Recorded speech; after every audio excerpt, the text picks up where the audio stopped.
Hey gang, would-be farmer here. I talk about permaculture, I talk about social issues, I also talk about my vestibular neuropathy, which I actually call central vestibular neuropathy because that's what it is.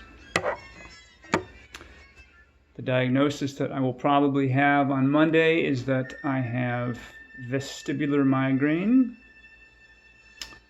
and persistent postural perceptual dizziness, 3PD. Yeah, you know me. I'm down with 3PD.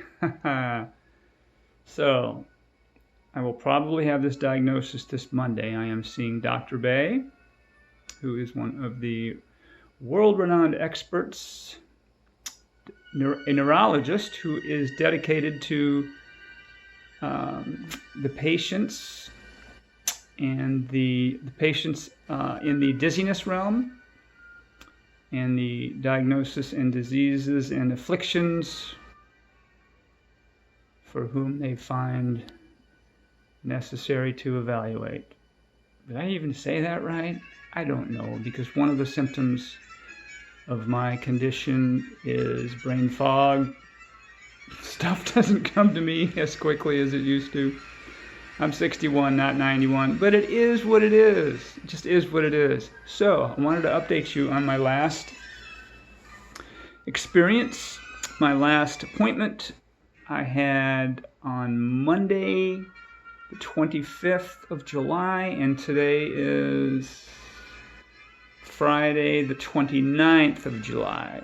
And those two pieces of information are correct. Monday the 25th, I had an appointment with a resident neurologist at the Malcolm Randall Veterans Administration Hospital in Gainesville, Florida. So that's where I went. And I have seen her twice. Dr. Panic is her name. And they still don't have a hard, fast diagnosis for me. They still are not sure. She said it may be vestibular migraine, but we just don't know. And my first appointment with her was a year ago. Saw her again in January of this year. And this last time, July 25th, just this last week. So the 25th of July, I spent about an hour to an hour and 10 minutes, maybe an hour and 15 minutes with Dr. Panic, as well as one of her supervising neurologists, Dr. Nadeau. And I think he's the associate professor in charge, associate physician in charge of neurologic research for the Malcolm Randall Veterans Administration Hospital Research Department. So he comes with credentials. He has 2 degrees from MIT. I believe, I can't remember what the degrees are, but he obviously was pre-med, because then he followed on with medical school at the University of Florida. And I believe he has been there his entire career. And he retired from the University of Florida Shands Hospital, Shands Healthcare System, I believe 9 years ago when he was 65. He's now 74. So he's got some experience. But I had to remind myself, I got to keep this in mind, that when he went through medical school, vestibular migraine wasn't a thing. They talked a lot about Meniere's disease. That was the diagnosis. They talked a lot about migraine, but there was no such critter as vestibular migraine. Okay, so he would have been the ruling official on what was going on with me. I spent the majority of the time talking to Dr. Panic. Dr. Panic, I think, if I remember, I looked her up online. She had an undergrad degree in computer science in '97, and she went and worked for NATO, doing programming. some pretty heady stuff, some pretty smart stuff. And then somewhere along the lines, she decided she wanted to go a different route, so she went back to school and got into psychology. And I think she got a bachelor's degree in psychology in 2010. And after that, she went into neuroscience, got a master's in neuroscience in 2012. In 2015, she got a PhD in neuroscience. And then in 2020, the University of Miami, she was graduated from their medical college as an MD in perhaps December or so of 2021, if I can remember this correctly. Some things I remember very well, and other things I can't remember at all. It's another symptom of my condition here.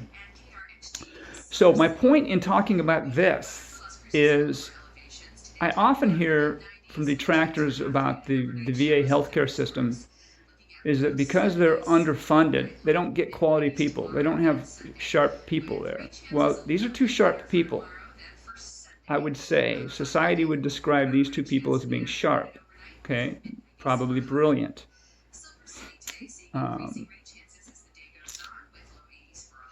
So I can't, for any criticism I might have of them, it certainly can't be that they were likely the bottom of their graduating class.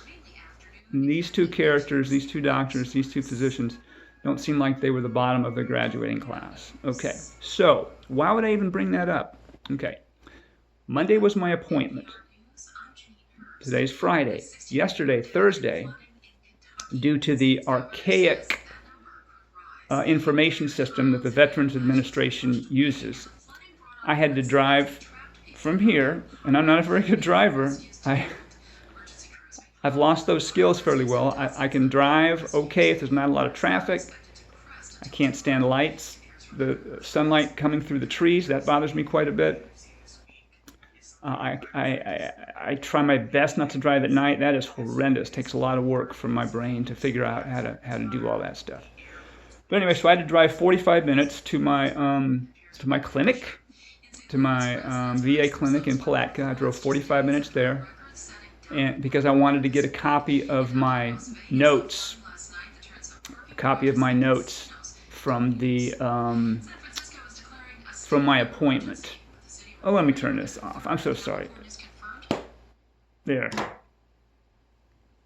Had nice classical music going on, but the hour just chimed in at noon, and so they're going to news, which it's really nothing new, frankly.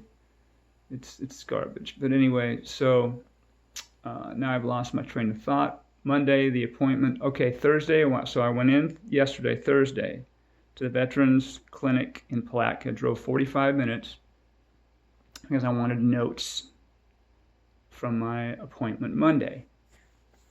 Now, it would be nice if I could just pop up my laptop, type in a couple of keys, log in to my portal, and print those notes. That would be great. Sign in, do a HIPAA note thing, because there's other things I can do where I can get for example, I can get prescription information. I can track via the VA healthcare system. I can track where my prescriptions are, if they've been filled, if they're on the way, because they mail them to me. So there are some HIPAA things we can do via this system. One thing I can't do is access my notes. And I should be able to sign a request of information, do an electronic signature or whatnot, because they have all kinds of passwords to verify it's me when I go into my account. But I can't get these notes, so I have to drive in. So I drove in to get the notes. The kind gentleman at the kiosk, at the desk, whatever, he said, okay, they don't have any notes. So I asked him nicely, because it's not his fault.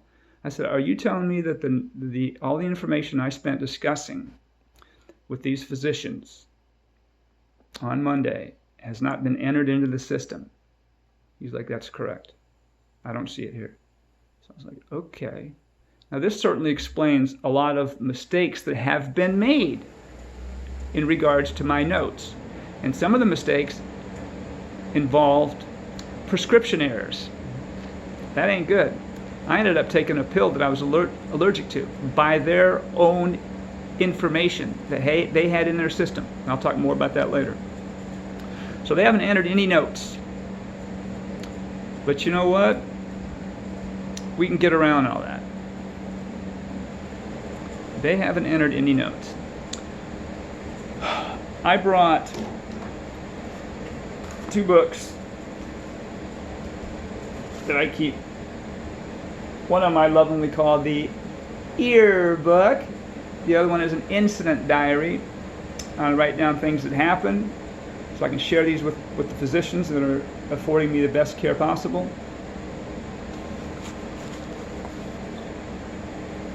I provide that information to them. I discuss that with them. I give that to them. And some of the stuff they actually write down. And I suppose the rest of the stuff I tell them, they stick it up there with all the other patients' information. They just stick it up in there. And then a few days later, whenever they decide to enter the notes, they try to remember what's relevant, and they try to enter some of the stuff they scribbled down. Well, to me, all of this stuff is relevant because I am writing things down that don't happen to normal people. I'm writing things down like it took me 6 times to come back here and do this, or I bumped the car into that, or I did this, or I did that. And I'm telling them things. And I know what you might be thinking. Well, if you tell them something that's repetitive and routine, they may already have that information. No, let me tell you something. I have told them things that are important that don't get in the notes, and then later on their notes indicate that stuff didn't happen.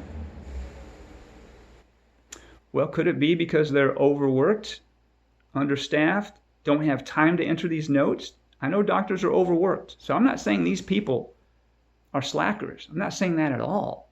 I'm saying the system doesn't work. The system is broken. Let me give you some examples. At the end of the hour and 15 minutes that basically I spent with these two, the senior doctor, Dr. Nadeau, sharp guy, seemed very sharp, listened to me, answering questions, not a problem with his bedside manner, with his decorum, not at all, not a problem at all. I think he's probably a fantastic physician. At the end of the process, he said we were going to take me off of meclizine. Okay, I took meclizine one time to see if it helped with my dizziness, once, and it made me worse. It was not good. So I told them that. I can't remember if it was a nurse or whoever, I told them this stuff's not working for me. It makes me feel worse. Okay. So she entered into the system that I was allergic to meclizine. Now, I don't know if I'm allergic to meclizine. It just didn't make me feel better. In fact, it made me feel worse. It's a drug. It's a drug. Okay? And it's an antihistamine. It made me feel worse. Not the first time a drug's been given to me that made me feel worse. But this is the first time I've ever seen it indicated as being an allergen for me. Now, maybe it is. Maybe she misunderstood when I told her it made me feel bad. I didn't throw it up. I didn't lose function that day. It just made me really groggy, really tired, and made me feel more sick. Something makes me feel dizzier, sicker, and more tired. Okay, that ain't good. Doesn't necessarily mean it's allergic, does it? I'm allergic. Okay, so anyway, at the end of this process, the doc says, we're going to take you off of meclizine. Take me off of meclizine? I'm not on it. So he obviously didn't have access to the information that said I was allergic to it, or that I'd only taken it once. So he didn't have that information. And now that we're talking about meclizine, let me tell you what happened with Dr. Panic. My first appointment. She was trying to prescribe me Dramamine. She said, maybe we should try Dramamine. I said, okay, I'm up for trying that. I remember taking that as a child due to my motion sickness. I remember taking it. I said, okay, we'll certainly try it. Well, I'm up for it. So we went in to get Dramamine. Oh, I'm sorry. She was trying to prescribe me for it and couldn't get the system to do that. Something wrong with the system. It wouldn't prescribe me. She couldn't figure out how to get it done, or there was something wrong with the system. So I said, well, Doc, that's over the counter, right? We can go pick that up. She's like, yes, you can. Now, this is after I had tried meclizine. So we went to pick up Dramamine at the store, and we grabbed some, took it home, and I tried it, and I felt horrible. I felt really bad. I felt as bad as I did taking the meclizine. Well, there was a reason, because the Dramamine was meclizine. It was meclizine. What I did not know was the Dramamine I took as a child, which is dihydroxyphenone. It was something else. It starts with a D. That's the classic Dramamine. That's what she was trying for me to get. But there now is more than one Dramamine out there. There's Dramamine that does meclizine. There's Dramamine that does tetrahydrohecamoca or something. I don't, dihydramine. Okay. I didn't know that. So this shouldn't happen, right? That should not happen. And if I truly was allergic to it, and I took it thinking I was taking it under her orders, that's not good. So we got issues there. So here's the thing. I can't get my notes now because they haven't entered them. What are my notes going to look like? What are my notes going to look like later? Are they going to be complete? Will she confuse something with another patient? Another time when she entered notes, I think it was the very first time she entered notes, because I have copies of all these. I go get them because I want to keep track of what's going on, because I don't know, call me crazy, but I think I should be the overall one knowledgeable of my own health and health practices, and be the overall one who's responsible for my own health. As long as I can. Mentally, my mental faculty is there, at least most of it's still there. I should be able to have a say in that and understand that and keep records. So she, where was I going here? This happens too. Think. The original, oh yeah, here it is. She put in my record that I originally was diagnosed with Meniere's. I've never been diagnosed with Meniere's. It was never brought up in our discussions. I was diagnosed with benign paroxysmal positional vertigo, and that's what I told her. And that wasn't in the notes. She didn't put that in the notes. The whole time she was writing her notes down, she was writing them on a little yellow sticky pad. So then I assume she writes all that stuff down, puts that in my folder, or writes down what she believes is relevant, puts that in a folder perhaps, and then after my appointment, she's got other people that she's dealing with, perhaps, or maybe she has to make rounds, people that are in the hospital in dire need of care, and she has things she has to do. She's overworked, so she doesn't put those notes in till later. So here are these very bright people who are not working well within the system. The system's not working, even though these people are very bright, very qualified. So I have decided on my own to seek out a second opinion. Well, like most veterans, we're in the veterans healthcare system because we don't have tons of money to spend on medical care. We don't have it. We're not covered by insurance. We don't have, so we utilize this. We utilize this system. But we finally had to bite the bullet, since it's been almost 2 years since I've tried to get a diagnosis about my condition, because I can't do any productive work, which means I can't get any income, which means I'm asking my girlfriend to do all that herself. That's not cool. So since it's been this December of 2020, and I've had so many tests. I've had two different audio tests. I've had calorics, I've had VNGs, I've had V-hits, I've had all kinds of tests. And if you add that together with all the tests I had from 2009 to 2012, when I went through the gauntlet, whatever, I went through a bunch of stuff. And all they could come up with was benign paroxysmal positional vertigo. And none of the exercises ever helped me. It never got better. And it's only gotten worse, to the point where now I had no choice but to try to get some help. So it's been almost 2 years realizing that. I contacted Dr. Bay's practice in Texas and said I need a telemedicine appointment. And so I've been sending all kinds of files and data, test results from the last couple of years, everything that the VA has, basically, information they have, and giving it to him. And I am fairly certain that he is going to diagnose me with vestibular migraine without question. And persistent postural perceptual dizziness as a secondary, or as a comorbidity, I suppose, secondary diagnosis. No question about it, and I feel like he's going to get me on the right path. But I would love to have these notes from the doctor, from the neurologist resident and the senior neurologist that we had Monday, but they haven't entered them yet. And I'm doing a telemedicine with this Dr. Bay on next Monday. So, but maybe before I do that, I can drive into a clinic again and try to get the notes. But regardless, if they don't enter good notes, if they don't fulfill what they were supposed to do, which is also to give me a prescription for a cane. They haven't put that prescription request in yet, but I went to the thrift store, got my own. Pretty sporty, huh? Supposed to use a cane to help me walk a little bit. It's kind of a prophylactic thing.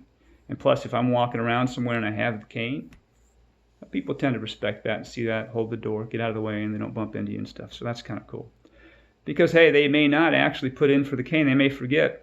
Because the last time I was supposed to get this is through physical therapy, they were supposed to order me a guardrail, a rail for the bathroom in and out of the shower, and they didn't. I finally called and checked up on it. Oh, well, that order hasn't been put in.